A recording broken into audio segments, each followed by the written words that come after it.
G'day viewers, well I purchased this 100 watt LED from China. Wires connect there and there, a positive there and a negative there. Just got to get a good heatsink for it and a good power supply. Good 24 or 36 volt, I think it runs between anywhere from 12 to 38 volts, I think it said. 12 or 38 I'm pretty sure it said in the specs. Yeah, good LED for a bloody good work light, I reckon. Just got to get a good power supply for it, run the wires, and put this on a heatsink. It's quite a good, be nice and bright, this one. This is a cool white, I think. The cool white gives off a little bit more light than the warm white does. So that'd be a good, I'll use that. I just got to get a good power supply for it. I've also had to change this bloody light switch in the bathroom off an IXL Tastic heat lamp. The wires is a 1-2 set of lights. This is the main heat lamp I've always used. I've always used this one set of lights all the time. Always use this one switch, and we use it so much running two 275 watt light bulbs. It's as you use a light switch very frequently, they get less, the rocker inside gets loose, you get a bit of play in the switch, and that's what's happened here. And they got worse to the point the contacts weren't closing properly, and it arced. I could put my ear to this thing, hear arcing inside this switch. Then it started getting hot, and it started smelling burning. You can see a bit of blackness there. So I quickly went outside, switched the meter in the meter box, and switched off the light circuit and replaced it. Because this thing would have burnt the house down. It's welded closed. It's not turned off. I'm going to wire this up to my PVC cap bank and put a couple of bloody megawatts through it. See if that fixes it. That'll fix your light switch. This will do. Perfect. Interconnecting strap from there. That'll bolt on there. And that'll go on here.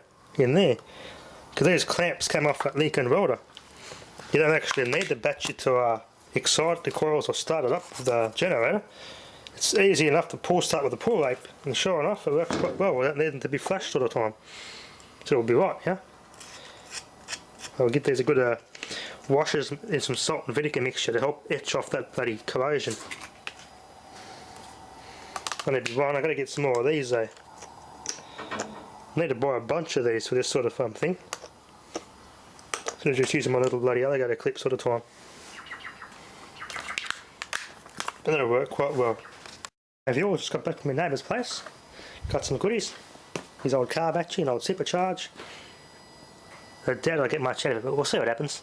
The charger recognises it now, look at that. Fan, I'll have some fun with that. A clock mate, I'll use a fix up another clock. And a new ballast. A commercial grade toaster or grill. And man, this thing's making some sulphur smell, so I gotta be careful not to bump those and make a spark. That's the explosion risk. Anyway, there's battery clips have cleaned up quite well. Then my interconnecting strap for those batteries are done. And we'll see how this battery turns out. The sticker at the top's missing, so I won't be able to know what CCA it is to do a test on it to see how good it is. I doubt there's much plates left in it. That's pretty puffed out there. Yeah, that's impregnated with some lead sulphate big time. To the point the plates are probably torn apart.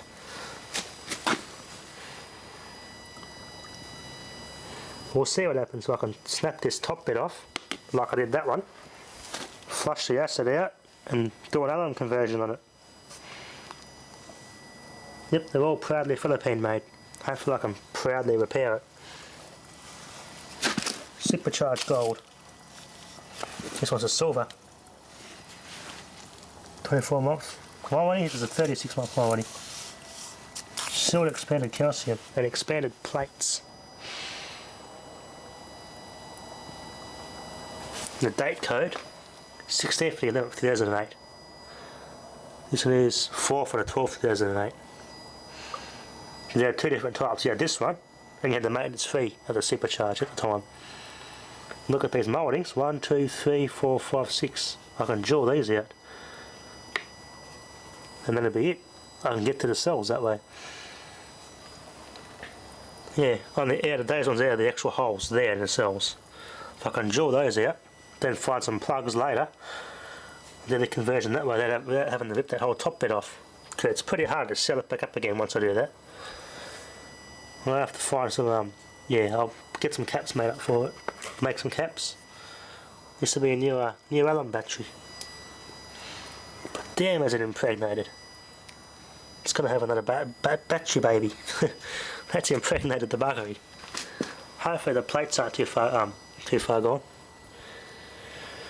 Anyway, I'll give this a clean up and test it later.